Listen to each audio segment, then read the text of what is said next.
जय मसीह की सभी को प्रभु बहुत आशीष दे। ये जो वचन है ना, जो अभी आपके सामने स्क्रीन पर दिखाई दे रहे हैं, ये बहुत ब्लेसेड वचन है, बहुत आशीषित वचन है। इसमें आपके छुटकारे की बातें हैं, इसमें आपके करेक्शन की बातें हैं, और इसमें आपके बदलाव की बातें हैं, परिपक्वता की बातें हैं, और रक्षा सुरक्षा की बातें हैं। इसमें शत्रु पर जय पाने की बातें हैं, और हमें क्या मिलेगा, क्या प्रतिफल है, वो सब बातें हैं। इन वचनों को किस तरीके से पढ़ना है, हो सके तो इनको एक पेपर पे ज़रूर लिखना और रोज़ाना इनको पढ़ने की कोशिश करना, और रोज़ शब्द अपने मुंह से बोलना, रोज़ाना अंगीकार करना। प्रभु हमसे बात करेगा और हमें करेक्ट भी करेगा, और इन वचनों के द्वारा हम प्रार्थना भी कर सकते हैं। देखो, अगर हम देखें इस बात को कि अगर एक छोटा सा बच्चा अपने पूरे दिन में अगर एक वर्ड मीनिंग याद करता है, कोई भी एक शब्द याद करता है, तो हफ्ते में कितने हो जाएंगे? अगर रोज़ाना एक याद करेगा तो हफ्ते में हो जाएंगे 7, महीने में हो जाएंगे 30, और साल में 365। लेकिन जो वर्ड मीनिंग, जो शब्द बहुत ज़्यादा ज़रूरी होते हैं, वो लगभग 50-60 के आसपास ही होते हैं, है ना। लेकिन सोच कर देखो, अगर रोज़ाना अगर हम एक एक वचन भी याद करें, तो हफ्ते में हो जाएंगे 7, महीने में 30, साल में 365। और जब हम वचन के साथ प्रार्थना करेंगे ना, तो समझ लो आत्मिक रूप में तलवारें चलेंगे और शैतान गिराया जाएगा। और वचन की प्रार्थना के द्वारा ना, मेरे भाइयों और बहनों, बहुत बड़े बड़े काम होते हैं। जब प्रार्थना के अंदर वचन मिक्स किया जाता है ना, तो समझ लो एक तरीके के नमक का काम करता है वचन। तो हम आगे बढ़ते हैं। लिखा है, पहला कुरिन्थियों 13 अध्याय, प्रेम सबसे उत्तम मार्ग। यहाँ पर परमेश्वर हमें प्रेम की करेक्शन को लेकर समझाना चाहता है कि प्रेम को लेकर हमारी ज़िंदगी में क्या बदलाव होने चाहिए, प्रेम किस प्रकार से हमारी ज़िंदगी में होना चाहिए। अगर हम सब कुछ कर रहे हैं, अगर प्रेम नहीं है तो कुछ भी नहीं है। क्योंकि लिखा है, सबसे उत्तम मार्ग क्या है संसार में? प्रेम। प्रेम सबसे उत्तम मार्ग है। यदि मैं मनुष्य और स्वर्गदूतों की बोलियां बोलूं और मैं प्रेम ना रखूं, तो मैं ठंठनाता हुआ पीतल और झंझनाती हुई झांझ दूं। मतलब प्रभु यहाँ पर कहना चाह रहा है कि अगर मैं बड़े बड़े शब्द बोलूँ, बड़े बड़े काम करूँ, बड़ी बड़ी लंबी चौड़ी प्रार्थनाएं करूँ, अगर मैं प्रेम ना रखूँ तो मैं कुछ भी नहीं। और यदि मैं भविष्यवाणी कर सकूँ और सब बड़े बड़े भेदों को बता सकूँ और सब प्रकार के ज्ञान को मैं समझ सकूँ और दूसरों को भी समझा सकूँ, और मुझे यहाँ तक कि ये पूरा विश्वास हो जाए कि मैं बड़े बड़े पहाड़ों को भी हटा दूँ, परंतु अगर मैं प्रेम नहीं रखूँ तो मैं कुछ भी नहीं। परमेश्वर की दृष्टि में तो कुछ भी नहीं, वरन अपनी दृष्टि में चाहे कुछ भी हो सकते हैं। यदि मैं अपनी संपूर्ण संपत्ति में अगर कंगालों को भी दे दूं, अगर मैं गरीबों की भी मदद करूं, या फिर मैं अपनी देह जलाने के लिए भी दे दूं, और मैं प्रेम ना रखूं, तो मुझे कुछ भी लाभ नहीं। अब यहाँ पर देख रहे हो आप, जैसे कि ये लिखा हुआ है धीरजवंत। अगर आप यहाँ पर अपना नाम लिखोगे, यहाँ पर प्रेम लिखा था। अगर हम इस वचन को पढ़ते हैं बाइबल में, पहला कुरिन्थियों 13 अध्याय शायद 4 आयत में पढ़ते हैं, तो यहाँ पर प्रेम धीरजवंत है, प्रेम कृपालु है, प्रेम ढा नहीं करता, प्रेम अपनी बड़ाई नहीं करता, प्रेम झुंझलाता नहीं, प्रेम फूलता नहीं। तो यहाँ पर प्रेम प्रेम शब्द है, और यहाँ पर अगर अब आप अपना नाम लिखोगे ना, तो बहुत बढ़िया रहेगा। आपके विषय में अच्छा और सही अंगीकार होगा, सही शब्द होंगे, और जैसा आप बोलोगे वैसा परमेश्वर आपकी ज़िंदगी में करना शुरू करेगा। तो यहाँ पर आप कोशिश करो कि अपना नाम लिखो। जैसे मान लो, उदाहरण के तौर पर मेरा नाम दीपक है। अब मैं यहाँ लिख सकता हूँ, दीपक धीरजवंत है, दीपक कृपालु है, दीपक ढा नहीं करता, मतलब ढिठाई नहीं करता, दीपक कभी अपनी बड़ाई नहीं करता, दीपक कभी फूलता नहीं, दीपक अनरीति नहीं चलता, और दीपक अपनी भलाई नहीं चाहता, दीपक कभी झुंझलाता नहीं, दीपक कभी बुरा नहीं मानता, दीपक कुकर्म से आनंदित नहीं होता, परंतु सत्य से आनंदित होता है।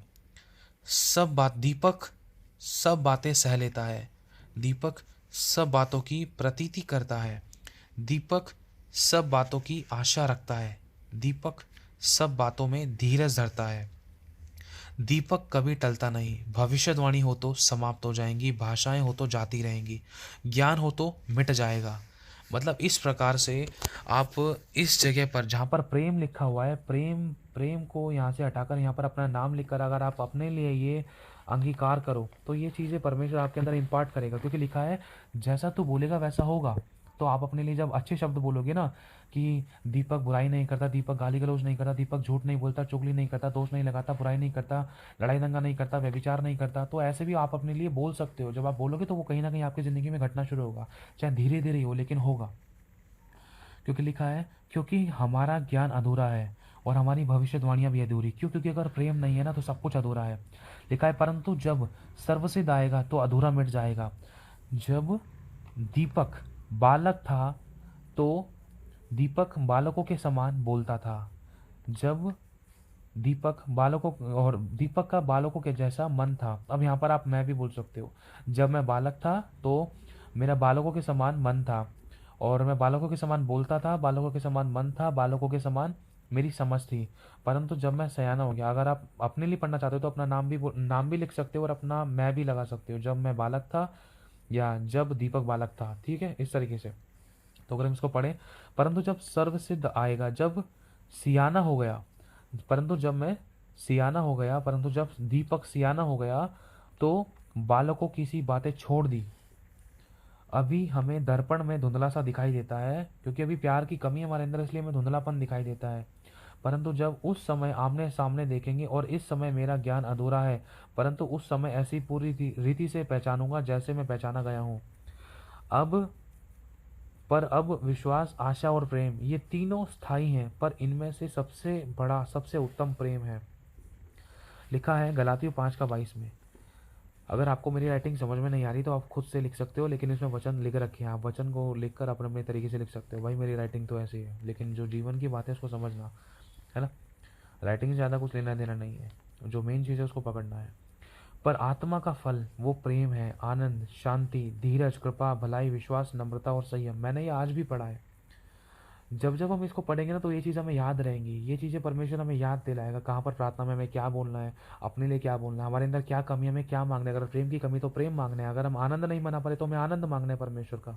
अगर हमारे जीवन में शांति नहीं तो शांति मांगनी है। अगर हम धीरज नहीं रख पा रहे, प्रभु मुझे धीरज रखना सिखा। अगर हम किसी का भला नहीं कर पा रहे तो प्रभु मैं भला करना सिखा, कृपा करना सिखा। मैं प्रभु विश्वास में कमजोर हूँ, मेरा विश्वास मजबूत कर, मुझे नम्र बना प्रभु, नम्र नहीं हूँ, तुरंत मैं झट बात पे, छोटी छोटी बात पे मैं गुस्सा कर देता हूँ प्रभु, मैं संयमी नहीं हूँ, मैं शरीर पर नियंत्रण नहीं कर पाता, है ना। अब लिखा है भजन संहिता 91 का 14, 15, 16, ये छुटकारे के वचन है। पर हमने जो परमेश्वर से स्नेह किया, अब परमेश्वर हमसे बोल रहा है कि तूने जो मुझसे स्नेह किया इसीलिए मैं तुझको छुड़ाऊंगा।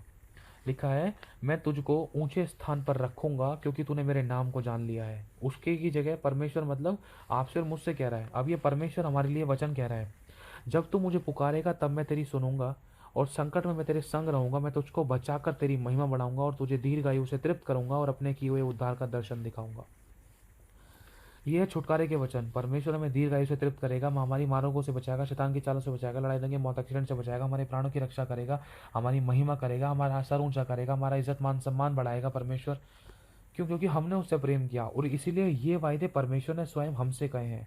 अगर इन वायदों को अगर हम अपने लिए पढ़ेंगे तो प्रभु हमारी ज़िंदगी में ज़रूर काम करेगा, लेकिन इन बातों को याद रखते हुए, प्रेम की बातों को याद रखते हुए। अगर ये प्रेम, ये चीज़ें हमारे अंदर हैं, अगर इन बातों पर हम फोकस करते हैं, जो पीछे पड़ी हैं, जो आगे पड़ी हैं, तो परमेश्वर ज़रूर हमारी ज़िंदगी में इन वायदों को पूरा करेगा। ये ऐसे ही नहीं होंगे ताली तो हाथ से बसती है। हमें पहले अपने हिस्से का काम करना है, तब परमेश्वर ये वचन, 1, 2, 3, ये चार वचन परमेश्वर हमारी ज़िंदगी में तब पूरा कर पाएगा। अब हम आगे बढ़ते हैं। प्रकाशित वाक्य 2 का 7 में लिखा है, 11 में लिखा है, 17 में लिखा है, 26 में लिखा है, जिसके कान हो वह सुन ले कि आत्मा कलीसियाओं से क्या कहता है। जो जय पाए उसे मैं जीवन के पेड़ में से जो परमेश्वर के स्वर्गलोक में है फल खाने को दूंगा। मतलब ये परमेश्वर इसमें बताना चाह रहा है हमें कि हमें जय पानी किस पर, बीमारी पर, कर्जे पर, घटी पर, लड़ाई दंगे पर, मौत एक्सीडेंट्स पर, और सब प्रकार की दुष्ट आत्माओं पर, बीमारियों पर। ये नहीं बोलना कि ये बीमारी से मेरे को आज़ादी नहीं मिल रही यार, ये कर्जा नहीं जा रहा, गरीबी नहीं जा रही, घटी नहीं जा रही, ऐसे अंगीकार नहीं करने। हमें जय पानी उन बातों पर सही शब्द बोलकर, सही अंगीकार करके, ठीक है। लिखा है जिसके कान हो वह सुन ले कि आत्मा कलीसिया से क्या कहता है। कलीसिया मतलब आप और मैं, कि जो जय पाए, मतलब परमेश्वर कह रहा है जो भी जय पाएगा भाई, तू मैं ये वो नहीं, जो इंसान जय पाएगा इन समस्याओं पर, शैतान के ऊपर, दुष्ट आत्माओं पर, तो मैं उसी को दूसरी मृत्यु से बचाऊंगा, उसको कोई हानि नहीं हो सकती। दूसरी मृत्यु का मतलब है अधलोक, नरक की मृत्यु, नरक की मृत्यु, ठीक है। दूसरी मृत्यु वो होती है। और लिखा जिसके कान हो वह सुन ले कि आत्मा कलीसियाओं से क्या कहता है। जो जय पाए किस पर? अपनी समस्याओं पर, बीमारियों पर, कर्जों पर, घटी पर, शैतान की चालों पर, गंदी अभिलाषाओं पर जो जय पाएगा, दुष्ट आत्मा पर जो जय पाएगा, मैं उसे गुप्त मन्ना में से दूंगा, और उसे एक श्वेत पत्थर भी दूंगा, और उस पत्थर पर उसका नाम लिखा हुआ होगा जिसे उसके पाने वाले के सिवाय कोई और नहीं जानेगा। सोचो कितनी बड़ी बात पर, कितनी बड़ी ब्लेसिंग है हमारे लिए। जो जय पाए, अब ये बहुत बड़े बड़े वायदे हैं परमेश्वर ने जो हमारे लिए किए हैं, लेकिन उसके अनुसार हमें जय पानी है। सब बातों में जय पाए लिखा है। जय पाना मतलब जयवंत होना, जय पाना, समस्या को कुचल देना, चाहे वो कैसी भी है। लिखा है जो जय पाए और मेरे कामों के अनुसार अंत तक करता रहे। प्रभु के काम कैसे? प्रेम के, आनंद के, शांति के, नम्रता के, दीनता के, दया करना, अनुग्रह करना, करुणा करना, ये सब परमेश्वर के काम है।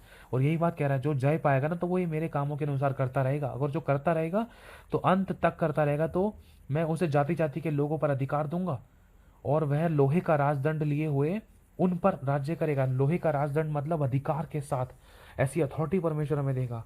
लिखा, जो जय पाए उसे इसी प्रकार श्वेत वस्त्र पहनाया जाएगा और मैं उसका नाम जीवन की पुस्तक में से किसी रीति से ना काटूंगा। मतलब काटा जा सकता है, मतलब समझने की कोशिश करना। मतलब प्रभु कह रहे किसी रीति से ना काटूंगा। किसका नाम नहीं काटेगा? जो जय नहीं पा रहा, वरन जो जय पाएगा उसका नाम वो कभी नहीं काटेगा। जो जय पाए उसे मैं अपने परमेश्वर के मंदिर में एक दृढ़ खम्भा बनाऊंगा और वह फिर कभी बाहर ना निकलेगा। जो जय पाए मैं उसे अपने साथ अपने सिंहासन पर बैठाऊंगा, जिस जैसे मैं भी जय पाकर अपने पिता के साथ उसके सिंहासन पर बैठ गया हूँ। जो जय पाए वही इन सभी वस्तुओं का, इन सभी आज्ञाओं का, इन सभी आशीषों का, इन सभी भरपूरी ब्लेसिंग्स का वारिस होगा। जो जय पाए वही इन सब वस्तुओं का, इन सभी प्रतिज्ञाओं का वारिस होगा और मैं उसका परमेश्वर होऊंगा और वो मेरा पुत्र होगा। आमेन। तो ये बहुत सारे ऐसे वचन हैं जिसके द्वारा आप आशीषित हो और जिसके द्वारा आप जय भी पा सकते हो। क्योंकि जब आप अंगीकार करोगे तो ये चीज़ आपकी ज़िंदगी में कहीं ना कहीं होना शुरू होगा, क्योंकि प्रभु के वचन में लिखा है जैसा तो बोलेगा वैसा होगा। प्रभु आपके लिए इन सब बातों को क्रिएट करेगा आपके शब्दों के द्वारा।